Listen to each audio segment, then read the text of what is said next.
to do a consistent join every time with AluSplash. So the first things first, make sure that we've got a good cut. As long as we're happy with our cut and the panel pushes together nicely, we're going to use our joining strip to ensure we get a good contact. Now, in the packs, in with the joining strips, you always get an alcohol wipe. Make sure you clean the back of your panel first. Clean it all down, then we're good to go. So the first thing we're going to do is peel off one side of our double-sided tape.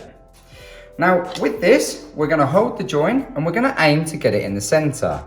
Now, as long as we get it somewhere near, we're just going to push it down and firm it up. So that's one side stuck.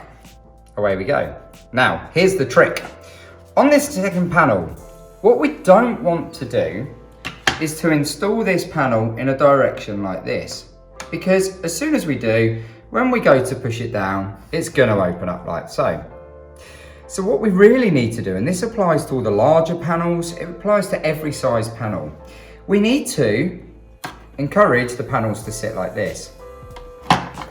Because when we get it to come in at this angle, it means that we can move our panel against the other to make sure we've got a good connection, and then we push it down to stick.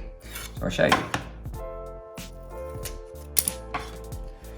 If we can do this, meaning that we've got movement in the panel, we can then push it together, push it down, and that gives us a lovely inconspicuous join every time.